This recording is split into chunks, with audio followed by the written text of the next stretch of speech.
రాజస్థాన్లో ప్రధాని మోదీ చేసిన వ్యాఖ్యలు అధికార ప్రతిపక్షాల మధ్య మాటల యుద్ధానికి దారితీశాయి. దేశ వనరులపై మైనారిటీలకే తొలి హక్కు అని గతంలో మాజీ ప్రధాని మన్మోహన్ సింగ్ చేసిన వ్యాఖ్యలను ప్రస్తావిస్తూ మోదీ కీలక వ్యాఖ్యలు చేశారు.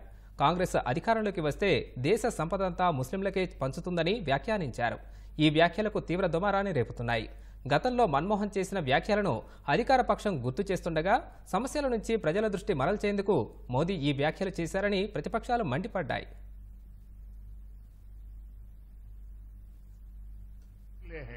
वे एक बात बड़ी गंभीरता से बताते हैं।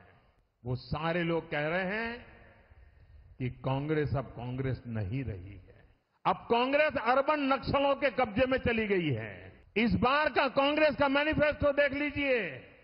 उन्होंने कहा है कि अगर कांग्रेस की सरकार बनेगी तो हर एक की प्रॉपर्टी का सर्वे किया जाएगा।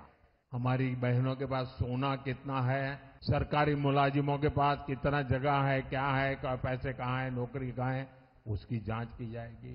इतना ही नहीं, आगे क्या कहा है, ये जो गोल्ड है बहनों का और जो संपत्ति है ये सबको समान रूप से वितरित कर दी जाएगी। क्या ये आपको मंजूर है? क्या आपकी संपत्ति सरकार को हटने का अधिकार है? क्या मेरी माताओं बहनों की जिंदगी में सोना वो सिर्फ शो करने के लिए नहीं होता है, उसके स्वाभिमान से जुड़ा हुआ है। गोल्ड ले लेंगे, सबको वितरित कर देंगे। और पहले जब उनकी सरकार थी उन्होंने कहा था कि देश की संपत्ति पर पहला अधिकार मुसलमानों का है। इसका मतलब ये संपत्ति इकट्ठी करके किसको बांटेंगे? जिनके ज्यादा बच्चे हैं उनको बांटेंगे। क्या आपकी मेहनत की कमाई का पैसा घुसपैठियों को दिया जाएगा? आपको मंजूर है? ये कांग्रेस का मैनिफेस्टो कह रहा है। ये अर्बन नक्सल की सोच, मेरी माताओं बहनों, ये आपका मंगलसूत्र भी बचने नहीं देंगे। రాజస్థాన్లో ప్రధాని మోదీ చేసిన ఈ వ్యాఖ్యలపై ప్రతిపక్షాలు భగ్గుమన్నాయి. ఇండీ కూటమి నేతలు ఈ వ్యాఖ్యలపై తీవ్ర ఆగ్రహం వ్యక్తం చేశారు. సమస్యల నుంచి ప్రజల దృష్టి మళ్లించేందుకే మోదీ ఇలాంటి వ్యాఖ్యలు చేస్తున్నారని కాంగ్రెస్ అగ్రనేత రాహుల్ గాంధీ విమర్శించారు. మొదటి దశ ఓటింగ్తో నిరాశకు గురైన మోదీ దిగజారి అబద్దాలు చెబుతున్నారని ఆరోపించారు. కాంగ్రెస్ పార్టీకి ప్రజల నుంచి అపారమైన మద్దతు లభిస్తుందన్న వార్తలతోనే ప్రధాని ఇలాంటి వ్యాఖ్యలు చేస్తున్నారని రాహుల్ మండిపడ్డారు. దేశం మొత్తం ఉపాధి, కుటుంబం, భవిష్యత్తు కోసం కాంగ్రెస్ కు ఓటు వేస్తుందని రాహుల్ ధీమా వ్యక్తం చేశారు.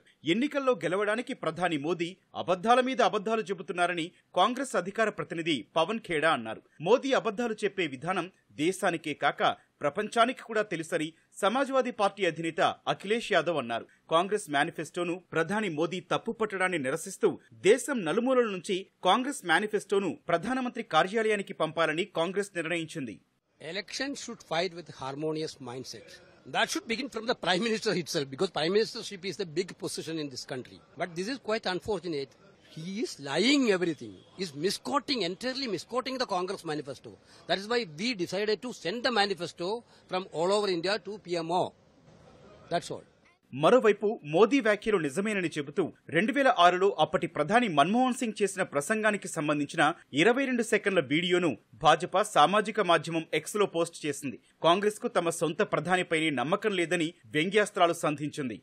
We need to be revitalized.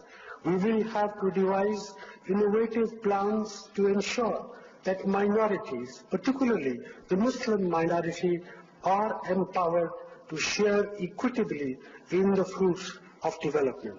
They must have the first claim on our resource. ప్రధానిగా ఉన్నప్పుడు మన్మోహన్ చేసిన ఈ వ్యాఖ్యలపై అప్పట్లోనూ తీవ్ర వివాదం చెలరేగింది. దీనిపై నాడు ప్రధానమంత్రి కార్యాలయం వివరణ ఇచ్చింది. ప్రధాని వ్యాఖ్యలను ఉద్దేశపూర్వకంగా వక్రీకరిస్తున్నారని, తప్పుగా అర్థం చేసుకుంటున్నారని వెల్లడించింది.